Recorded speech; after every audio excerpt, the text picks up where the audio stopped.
I feel like we just got the first batch of the year, and now we got the second one. The second batch of Bookers for 2024 has landed recently. This one is named the Beam House Batch, named after the distillery itself. The Beam House Batch is a celebration of the history and spirit of Booker's Bourbon, and also there's usually, like always, a fun story around it. Let's see if the second release of Bookers for 2024 is worth the hunt. Stay right here. It's the Mash and Drum.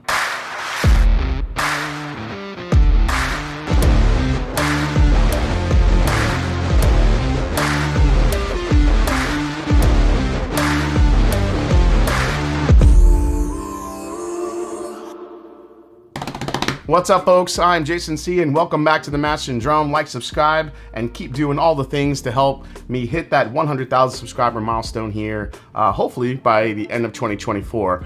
Thanks for all the support. So today we have this brand new Booker's Bourbon. This is the second release for 2024.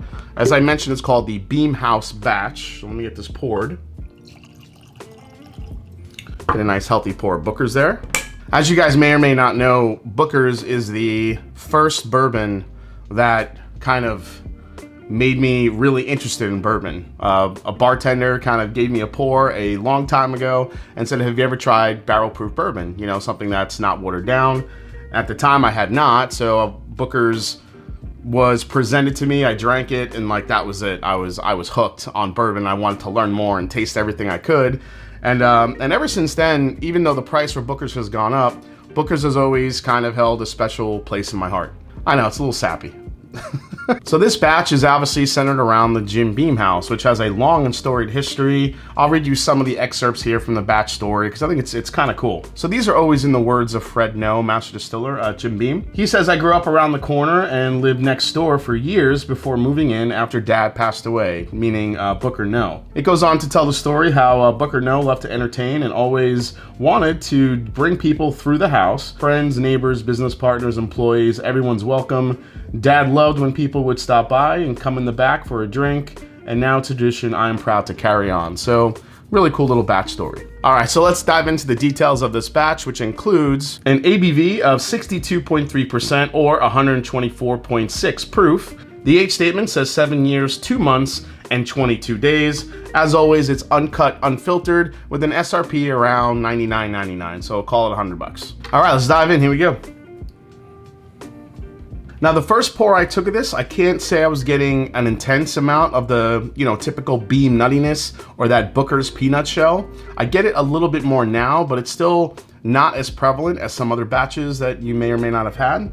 I mean, Booker's are pretty much kind of straight down the middle. Normally, a lot of peanut, a lot of vanilla, a lot of caramel. This one I think is a little bit more vanilla caramel, a little bit less peanut. I get a nice like caramel apple note on this one, which is kind of nice. Yeah, caramel apple is a note I don't necessarily get from Booker's all the time. So that has me intrigued. Yeah, caramel apple with some peanuts on it. You know, those big caramel apples you see at the fair? That's what it kind of reminds me of. All right, let's give it a try. Here we go. This is good, a lot sweeter than I thought it was gonna be. I think it still drinks like a typical Booker's batch. That nuttiness is there. It's not into that peanut shell or peanut butter realm. I think there is some of that there, but it's kind of a brighter, sweeter batch for me a little bit. Yeah, I feel like I'm dipping like slices of apple in like peanut butter and cinnamon and having a bite of that. That like bright apple, maybe pear like note that's in here is something I don't get in Booker's a lot, as I mentioned, and I'm really liking it right now. It's kind of nice. Again, for those of you that really like that dry peanut shell type of Booker's batch, I don't really think that's what this one is. Yeah, I think you get a lot of the oak, you got a lot of the caramel, vanilla, especially on the back end, a lot of vanilla extract here too to be found. Again, this leans more towards sweet rather than that dry peanut note. Good amount of oak here, not overpowering.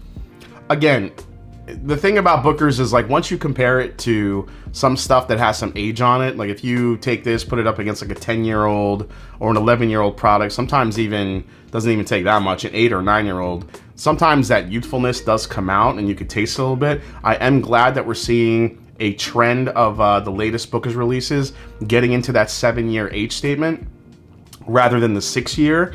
So it does feel a little bit more rounded. It doesn't feel as peanut shell heavy, and sometimes a little bit of that corn youthfulness can come through. Now I'm getting citrus. I think the more I sip this, the more the oak is becoming a little bit more prevalent too. It still has that sweetness. It still has that caramel apple note. It definitely leans on the sweeter side. Let's compare it to the first batch of the year, the Springfield batch. So the Springfield batch comes in at 7 years, 7 months, and 8 days with a proof of 124.5. So pretty close. Springfield batch, I think, presents a little bit more brown sugar, at least on the nose, than the Beam House batch does. All right, let's try the Springfield.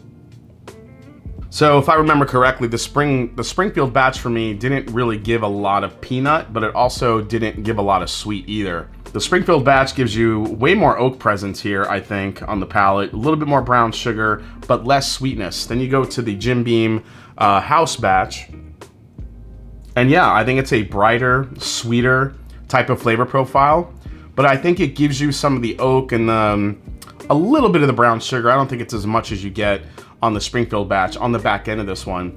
I think most folks would probably lean towards the Jim Beam House batch just because it's a little bit sweeter, especially with like that apple caramel note that I'm getting. So overall, I kind of like this batch. All right, final breakdown time. All right, final breakdown on the Jim Beam House batch, the second release from Booker's for 2024. Price $100. Secondary market value, you don't really see these too much on secondary. Like I always say, it's basically based on if it was an anniversary batch, those are the ones you normally see on the resale market. Availability for these are good because it is Jim Beam. However, at least in my area here in Ohio, these still get bought up pretty fast. So once they hit, they still usually don't last long. As far as value goes, we'll just say below average. If this was 3 or 4 years ago, I would say it's low, but the market and the price increases have definitely caught up to Booker's. So Booker's maybe was just a little bit ahead of its time in that pricing structure, but I still say overall for what you get, it's below average. Most I pay here is gonna be $100. It's gonna be retail. Sometimes you could find these for cheaper in other places. I know there are some spots around the country. You could find these at Costco for like $70 and sometimes even cheaper than that, which I like that price a lot more than $100. So at that price, I would definitely buy it. But then let's get into alternatives. And really, guys, it's the usual suspects. You have Elijah Craig Barrel Proof. You have Wild Turkey Rare Breed. But I think the one bottle that kind of just destroys this bottle value-wise is Knob Creek 12-year.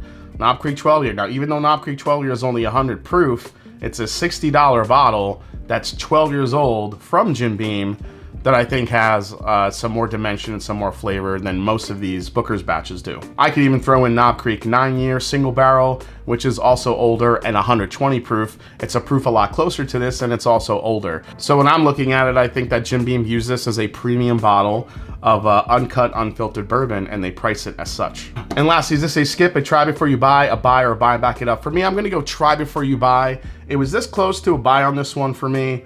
But considering how much sweeter it is than your typical Booker's batch, I think people would lean a little bit more towards this one, especially with that caramel apple note that I was getting. But I feel like everybody I talk to that are Booker's fans, they like that heavy peanut shell, peanut butter type of aspect that Booker's has. This one really doesn't have it for me.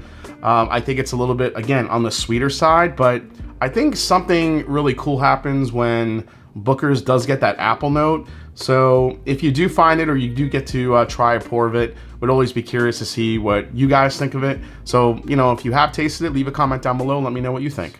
All right, guys, I hope you enjoyed this review for the second batch of Booker's for 2024, the Beam House batch. Hope you enjoyed it. If you did, hit that subscribe button below. Please hit the like button, and if you haven't yet, find me on Instagram. Like I said before, let me know down in the comments what you think about this one. If you thought about buying this one, did my tasting notes kind of sway you to maybe pull the trigger on it, or you're still kind of keeping Booker's at arm's length? Always love hearing from you, and as I always say, it's not about the whiskey, it's the people you share it with. Cheers. I'll see you next time right here on The Master and Drum. Cheers, folks.